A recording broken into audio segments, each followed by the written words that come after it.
La prochaine révolution viendra des intelligences artificielles. Depuis quelques semaines, la toile s'affole. Paul Buchet, l'un des tout premiers employés de Google, celui qui a travaillé sur Gmail, nous le dit. Google est mort dans 2 ans à cause des intelligences artificielles, notamment avec l'apparition de ChatGPT. Une intelligence avec laquelle vous pouvez discuter. ChatGPT a avalé pas moins de 500 milliards de documents à travers la toile et vous propose de discuter de manière ultra naturelle avec elle. Alors qu'est-ce que l'intelligence artificielle? C'est assez difficile à définir dans la mesure où déjà l'être humain n'est pas tout à fait d'accord sur les définitions de l'intelligence. Personnellement, je suis assez friand de la définition de Piaget qui disait « L'intelligence, ce n'est pas ce que l'on sait, l'intelligence, c'est ce que l'on fait quand on ne sait pas ».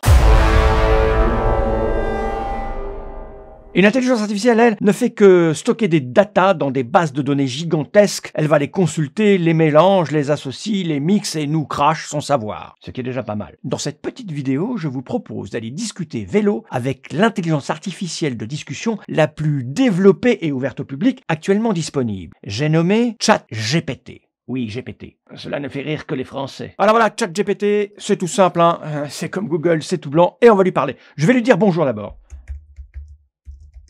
Comment allez-vous?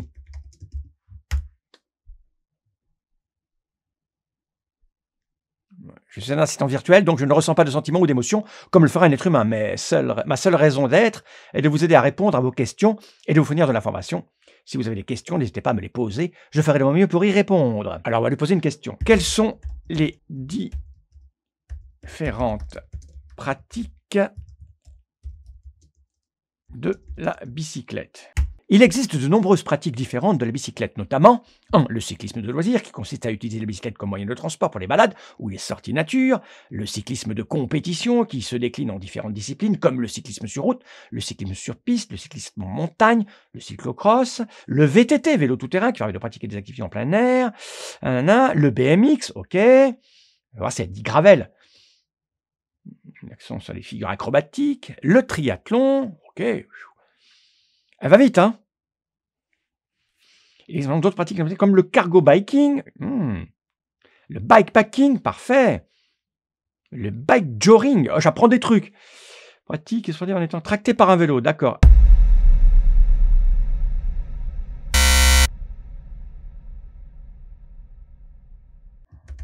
Avez-vous des informations sur une pratique se nommant gravel?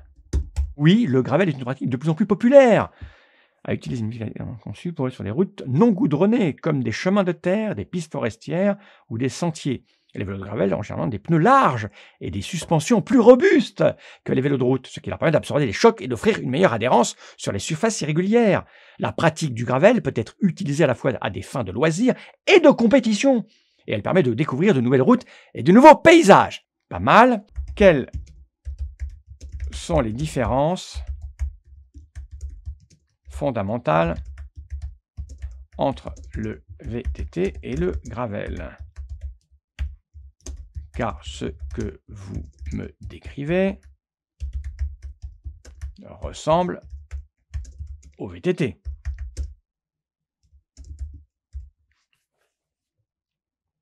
Le VTT, vélo tout-terrain, et le gravel sont effectivement des pratiques très similaires qui consistent à utiliser une bicyclette pour aller sur des surfaces non goudronnées, comme des chemins de terre, des pistes forestières ou des sentiers. Cependant, il existe quelques différences fondamentales entre les deux pratiques.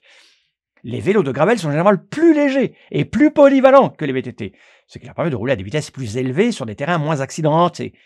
Les VTT, en revanche, ont tendance à être plus lourds et plus robustes, avec des suspensions plus sophistiquées pour absorber les chocs des terrains les plus difficiles. Le gravel est généralement pratiqué à des fins de loisirs ou de compétition, tandis que le VTT est davantage utilisé pour des activités de plein air, naturelles comme la randonnée. Il y a de la compète, madame. Le vélo de gravel ont souvent des cadres plus longs, plus ouverts. Ok. C'est plus maniable un VTT, évidemment. En résumé, le gravel et le VTT sont deux pratiques de vélo très similaires, mais qui ont des caractéristiques et des utilisations légèrement différentes. Le choix entre l'un ou l'autre dépend de vos préférences personnelles et de l'utilisation que vous souhaitez en faire. Si je fais 80% de chemin et 20% de bitume, que me conseillez-vous?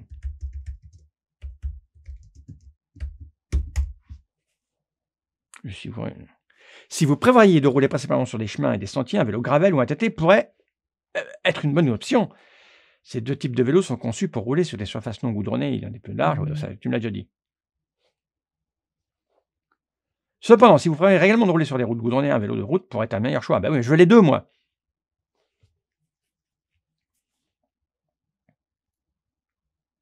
Ils sont également généralement légers, plus aérodynamiques. Oui, mais là, tu me fais la description de la route, je m'en fous. En fin de compte, le choix du vélo dépend de vos préférences personnelles et de l'utilisation que vous souhaitez en faire. Si vous êtes incertain, il peut être utile de louer un essai. Cette intelligence artificielle est complètement dingue quand même, non? Eh oui, ça c'est la bonne réponse. Il faut essayer, c'est en fonction des goûts de chacun. C'est très très bon. Est-ce qu'il existe des gravels, des vélos de gravel avec des suspensions? Ou est-ce une hérésie? Il existe effectivement des vélos gravel avec des suspensions. Bien que cela soit moins courant que sur les VTT. Les vélos gravel avec des suspensions ont généralement des suspensions avant et arrière pour absorber les chocs des terrains accidentés tout en offrant une bonne stabilité et une maniabilité sur la route goudronnée, oui. Cependant, il est important de noter que les suspensions sur les vélos gravel sont généralement moins sophistiquées que sur les VTT, car elles ne sont pas conçues pour affronter les terrains les plus difficiles.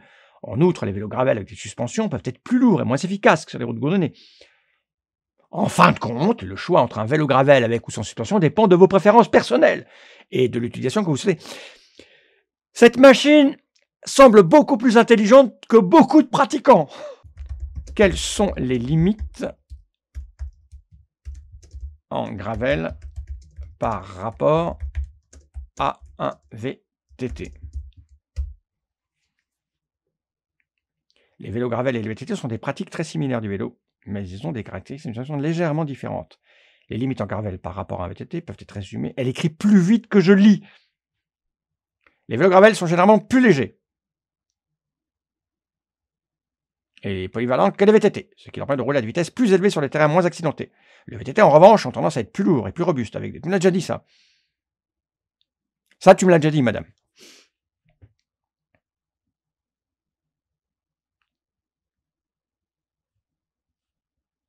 Ça, tu me l'as déjà dit, tu me l'as déjà dit.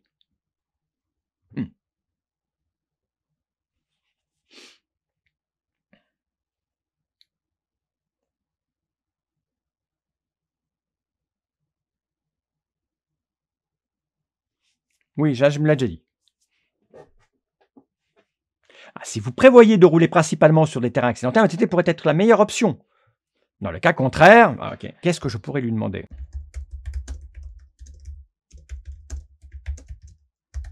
Combien coûte un bon vélo de gravel? Ah oui, ça forcément en termes de prix, ça varie, hein. Wow, un vélo de base entre 400 et 600. 5 000 € haut de gamme.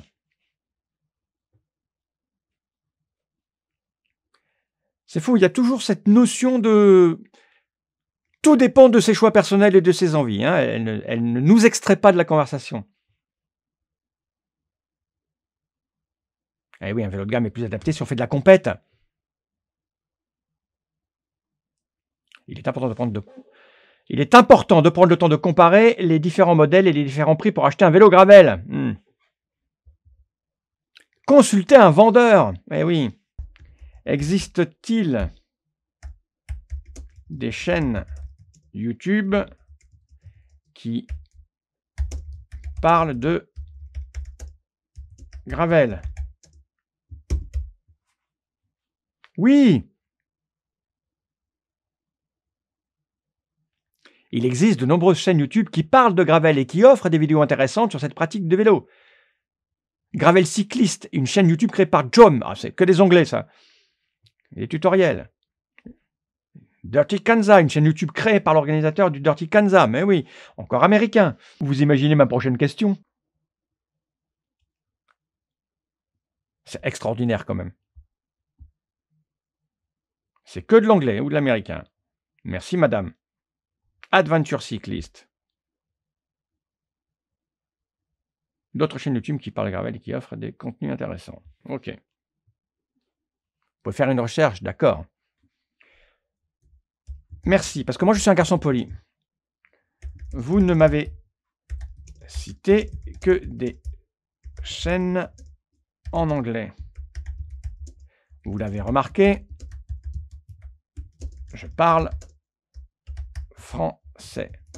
Existe-t-il des chaînes en français? Oui, il existe des chaînes françaises qui parlent de Gravel. Voici quelques exemples de chaînes YouTube. Gravel.fr, une chaîne YouTube créée par Gravel.fr, un site internet normal. Ok. Gravel Rider, une chaîne YouTube créée par Jean-Philippe Huguenin, cycliste professionnel de Gravel. Je ne connaissais pas. Des voyages, des compétitions, cool. Le Gravel, une chaîne YouTube créée par Le Gravel, un magazine en ligne. Ok. C'est excellent. Gravel Cyclo, une chaîne créée par Gravel Cyclo, évidemment. Communauté de Gravel. Ouais. Il n'y aura pas de chaîne privée, je crois, de gars tout seul. D'autres chaînes, ok.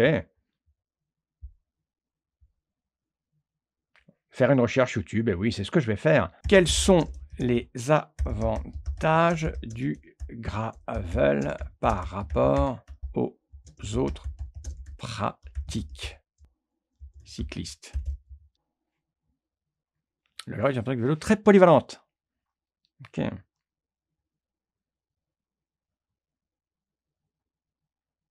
Ça, tu me l'as déjà dit. On va retourner en boucle. Bon, je sais pas vous, mais moi je suis incroyablement fasciné par cette intelligence artificielle. Ce n'est pas sans poser quelques problèmes par rapport à un moteur de recherche qui lui va nous proposer des tonnes de liens pour aller lire des tonnes de références avec des avis contradictoires. Là, la machine ne nous propose qu'une vision des choses. Et puis surtout, ce sont des machines qui sont en général issues de la culture et des lois américaines, avec tout ce que ça peut comporter de censure. Donc c'est assez... il faut encore faire preuve de libre arbitre, même si je la trouve très précautionneuse sur le fait il faut essayer, c'est vous qui, elle nous remet au centre, c'est quand même assez... c'est aussi fascinant que intriguant intellectuellement. Je vais lui demander quels sont les reproches. Quels sont les reproches faits à la pratique du Gravel?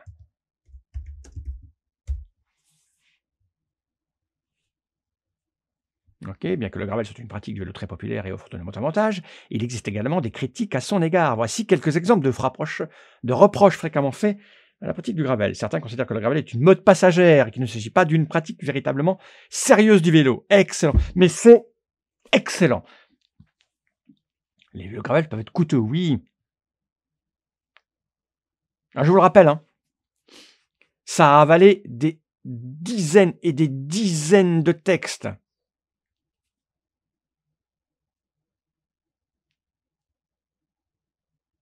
Et oui, des inconvénients à son égard. Si vous prate, là ça bloque de temps en temps parce que elle est très très très souvent sollicitée. Hein, on va la bloquer en ligne là. Si vous s'était pratiqué, oui. Il me manque la fin.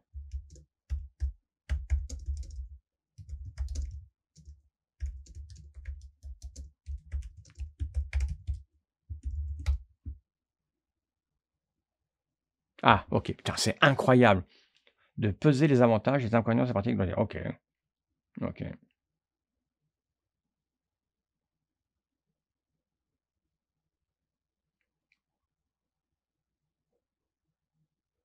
Consultez un vendeur spécialisé, évidemment. Vous me dites que certains considèrent le gravel comme une mode passagère. Est-ce que des éléments factuels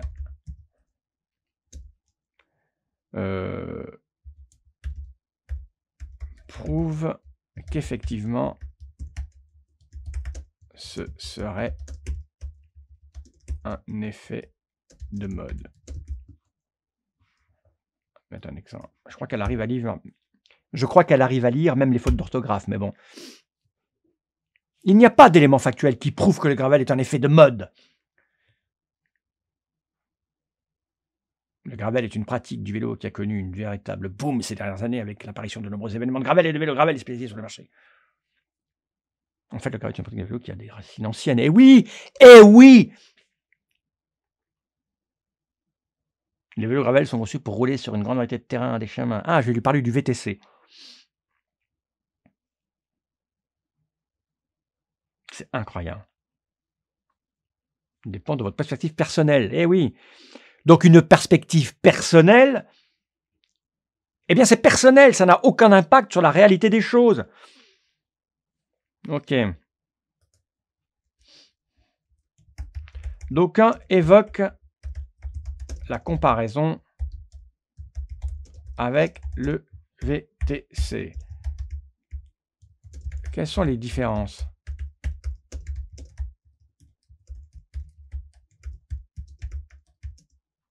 Un gravel et un VTC.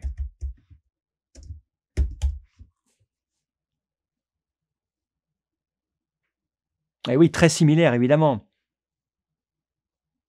Mais évidemment. Les principales différences, les vélos gravel sont généralement plus légers. Eh oui, plus polyvalents, et ça va plus vite. Cette intelligence artificielle est vraiment un cran au-dessus de la bêtise naturelle de certains.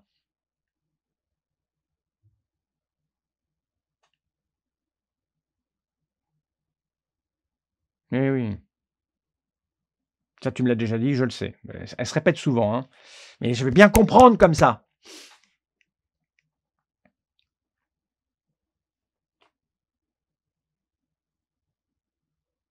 En résumé, les différences entre un gravel et un VTC dépendent.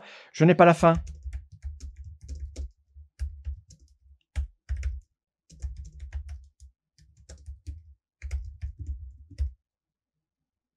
Ah ok, merci. De l'utilisation que vous souhaitez en faire. Ah bah oui, de vos préférences personnelles, parce qu'on est soi-même au centre. Ça, c'est un adage qu'on doit systématiquement s'appliquer quand on commence à raisonner, hein, de manière de masse. Hein. Ses propres intérêts, ses propres envies ne font pas loi pour le reste de l'humanité. Consultez un vendeur spécialisé. Eh oui, essayez des vélos, effectivement. Merci pour cet échange. Très intéressant.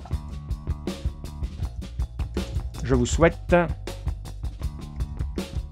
une bonne journée.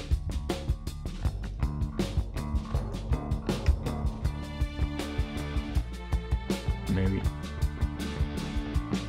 Elle est ravie d'avoir pu répondre à mes questions.